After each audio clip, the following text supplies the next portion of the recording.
मैं यही चाहती हूँ कि सरकार से कि हमें न्याय मिलना चाहिए और जो हमारा चेक बाउंस हुआ है और उसका या तो पैसा हमें दे दे या तो फिर मेरी रजिस्ट्री वापस कर दें। नमस्कार दोस्तों, आप देखना शुरू कर दिया है रन्नो टीवी भारतवर्ष। मैं हूं आपके साथ गौरी शंकर बिन। मेरी मौजूदगी इस समय प्रयागराज जिले के थाना घूरपुर गौहनिया चौकी के अंतर्गत ग्राम सभा कांटे में उपस्थित हूँ। यहाँ पर किसी ने जमीन को रजिस्ट्री किया, उसका चेक रजिस्ट्री में मेंशन हुआ है, पैसा उसका भुगतान नहीं हुआ, उसका कोर्ट में न्यायालय में उसका मुकदमा चल रहा है। उसकी पूरी सच्चाई क्या है, आइए हम जानने का प्रयास करते हैं। पूरा मामला क्या है, कैसे हुआ, क्या हुआ। सबसे पहले भैया अपना नाम बताएं। धन्यवाद। मैं सुहेल देव भारतीय समाज पार्टी का वर्तमान प्रयागराज जिला अध्यक्ष मनोज कुमार बिंद। जैसे कि आपका ज़मीनी मामला क्या है, उसकी पूरी सच्चाई बताएंगे।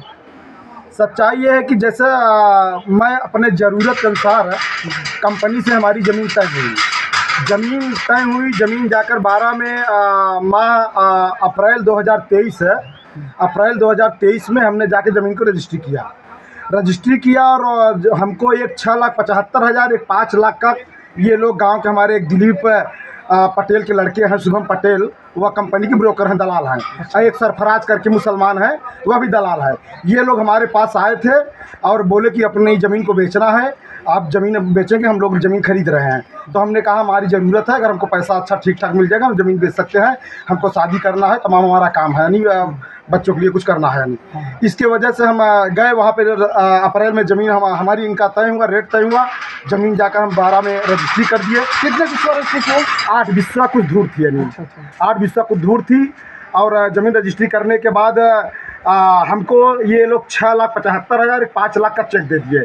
चेक जो है रजिस्ट्री में मेंशन है, चेक रजिस्ट्री में मेंशन है। तो चेक जब हमको पहली बार ये दिए तो हम कभी ज़मीन बेचे नहीं थे, चेक वगैरह इतना बड़ा देखे नहीं थे। तो हमको लगा कि हम सुनने में आता था कि कंपनी वाले फर्जी चेक, बीरेट चेक दे देते हैं और किसानों की ज़मीन ले लेते हैं और उसके बाद कुछ उनका होता नहीं है, ज़मीन भी चली जाती है, पैसा भी नहीं पाते। तो हम कहने लगे भैया कि बिना नगद पैसा पाए हम ज़मीन नहीं बेचेंगे। तो कई लोग थे, कहीं भैया रजिस्ट्री में आपका चेक मेंशन है और पूरा एंट्री है, अगर ये पैसा इस समय पे चेक नहीं बनेगा तो ये रजिस्ट्री कैंसिल हो जाएगी और ये लोग इसका जुर्माना भोगेंगे, जेल जाएंगे और ज़मीन आपके पुनः आपकी वापस आ जाएगी। इस तरीके सारे वहाँ पे जो कुछ वकील थे तमाम हमारे कुछ गांव के लोग थे, ये शुभम पटेल और ये सरफराज वगैरह, ये सब कहने लगे। मतलब हमको पूरा भरोसा दे दिए।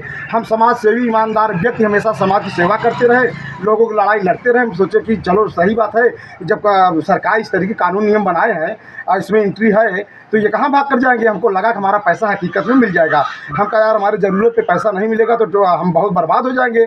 हम घर से हमारे बीबी बच्चे हमको बहुत टार्चर करेंगे, हमारे लिए बहुत दिक्कत हो जाएगी। चूँकि पूर्वज की ज़मीन है, हमने अपने कमाई से ज़मीन खरीदा नहीं है, पूर्वज की ज़मीन में बेच रहा हूँ और इसको बेच करके मैं बच्चों के लिए कुछ करना चाहता हूँ, बनाना चाहता हूँ। जिस तरीके से हमारे गाँव के लोग बेच करके अपना दूसरे गाँव में 10-15 किलोमीटर दूरी पर जाकर कुछ ज़मीन बढ़ा ले रहे हैं और उससे अपना कुछ काम भी कर रहे हैं, उसी पर्पज़ से हम बेचे। तो ये बोले कि ज़मीन नहीं भैया, अब आपको ये पैसा मई में था, 1 जून में एक चेक था। जब मई जून का महीना आया तो ज़मीन बेच दिए और चेक हम ले लिए।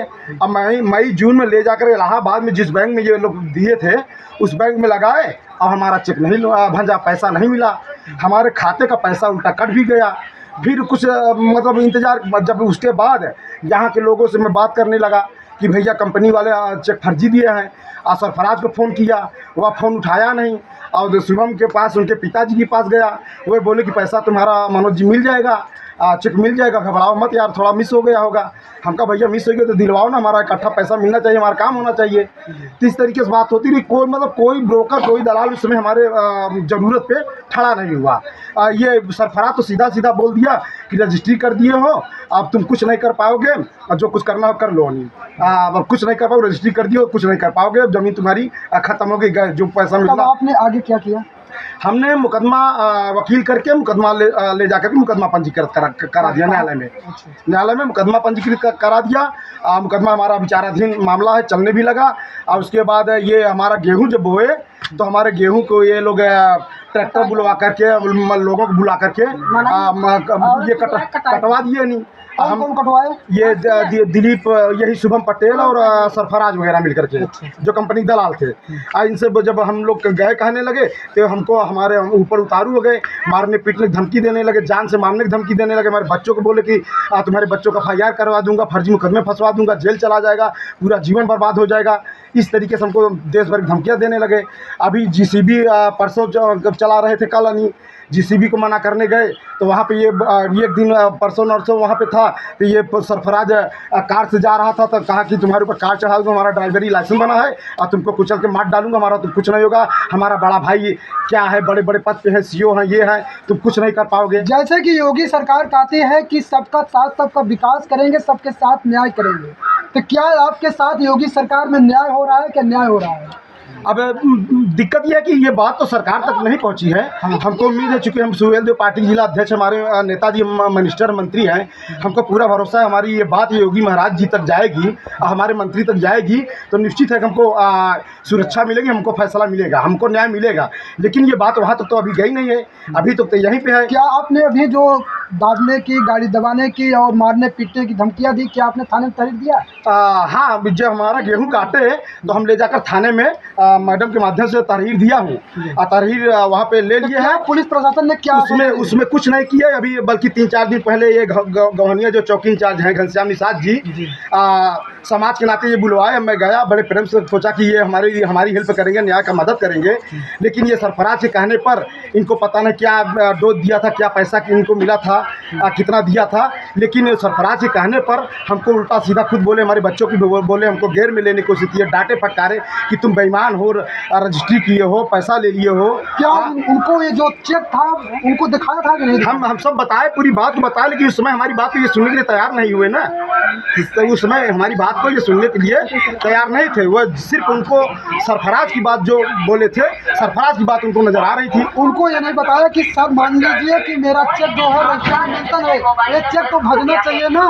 हाँ, यही बात बार बार कर रहे थे। ये भी कहे कि सर हमारा मामला विचाराधीन चल रहा है, न्यायालय में चल रहा है, तो हम चाहते हैं कि अभी यहाँ पे कोई निर्माण न करें, या तो अपना ये पैसा हमारी ये रजिस्ट्री वापस कर दें और समझौता कर लें, ये अपना काम करें, हम अपना काम करें। हम जिस पर्पस के लिए हम ज़मीन बेचा था, हमको पैसा सही समय पर नहीं मिला, तो हम अब ज़मीन नहीं बेचना चाहते, हम ज़मीन अपनी लेना चाहते हैं, बस हमारी यही लड़ाई। और हम देखना चाहते हैं न्यायालय में जब विचाराधीन मामला है, चेक बाउंस हुआ है, हम ये देखना चाहते हैं ये कोर्ट, ये न्यायालय, ये सरकार हकीकत में गरीबों के लिए क्या करना चाहती है।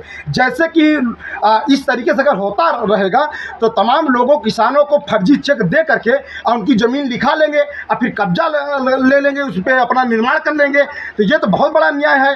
जैसे यहाँ के पुलिस प्रशासन नहीं सुन रही, न देखी, तो यहाँ के उच्च आला अधिकारी और योगी सरकार से क्या मांग करेंगे आप? हमारी कोशिश है कि हम जनता दरबार तक जाएंगे, इस पूरी बात को रखेंगे, हर जगह कानूनी प्रक्रिया से, संस्कार के तहत, सिस्टम के तहत पूरे अधिकारियों को हम अपना दरवाज़ा खटखटाएंगे, अपनी बात को बताएंगे।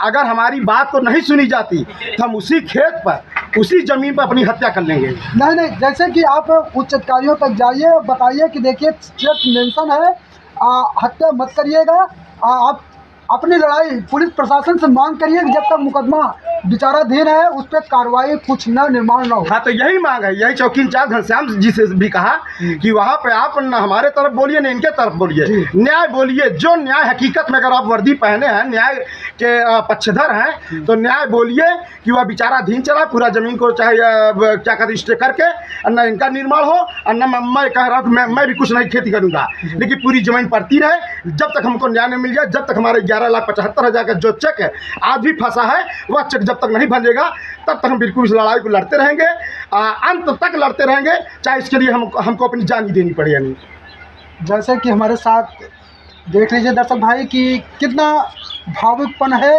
किसी का 11,75,000 पैसा भी नहीं दिया जाता, जमीन भी जबरन ले लिया जाता है। हमारे लड़का ना रहे, हम ना रहे, हमारे आदमी का रजिस्टर पूछे चाहे कि नहीं पत्नी से। अरे नहीं पूछे, चलिए ठीक है, जैसे आपके पैसा मिल जाए तो आप खुश रहेंगे कि नहीं खुश रहेंगे? हाँ, जब हमारा निर्णय हो जाए, पैसा मिल जाए, खुश रहेंगे। जैसे भैया आप क्या नाम है? तो जैसे आपके पिता ने जमीन को रजिस्ट्री कर दिया, बेच दिया, तो क्या आपने 11,75,000 बता रहे हैं, जो चेक मेंशन है वो मेंशन है ना, चेक है ना, चेक उसमें रजिस्ट्री मेंशन है, तो पैसा नहीं दिया गया ना? ऐसा नहीं दिया। तो जैसे यहाँ के जैसे बता रहे हैं, पुलिस प्रशासन पे आरोप लगा रहे हैं कि उन्होंने मेरी बात नहीं सुना, चेक मेंशन है, मेरे पास चेक है ना भैया, चेक अभी तक हाँ हाँ, चेक है हमारे पास। चेक है ना? चेक है। तो क्या कहेंगे इस जिसे कि आप क्या मांग करेंगे, जैसे यहाँ कुछ अधिकारी है और योगी सरकार से क्या मांग करेंगे? मेरे सरकार से यही आदेश है कि हमारा जो चेक उसमें मेंशन है, या तो हमारा मुआवजा दिवा दे, या तो हमारी रजिस्ट्री जो पिताजी तहसील करा दे। यही मेरी सरकार से आदेश है। हमारे साथ उनकी बहू भी है।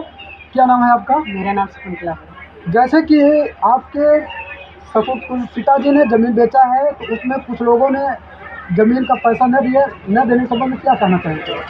मैं यही चाहती हूँ कि सरकार से कि हमें न्याय मिलना चाहिए, और जो हमारा चेक बाउंस हुआ है और उसका या तो पैसा हमें दे दे, या तो फिर मेरी रजिस्ट्री वापस कर दें। यही सही है। जैसे डॉक्टर भाई देख लीजिए कि इनका कहना है, सब लोगों को 1 2 3 4 लोग हैं, सब लोगों का आरोप है कि या पुनः मेरी ज़मीन वापस कर दिया जाए, या तो उनका 11,75,000 जो रजिस्ट्री में मेंशन है वो चेक पूरा भजना चाहिए, मेरे अकाउंट में पैसा चढ़ना चाहिए। नहीं तो जब तक मुकदमा विचाराधीन है, न्यायालय में विचाराधीन है, तब तक के लिए कोई निर्माण न हो, ऐसा इनको उच्च अधिकारी और योगी सरकार से मांग है। क्या भैया? जी सर। इसी के साथ तब तक बने रहिए नेक्स्ट वीडियो में। तब तक के लिए जय हिंद, जय भारत।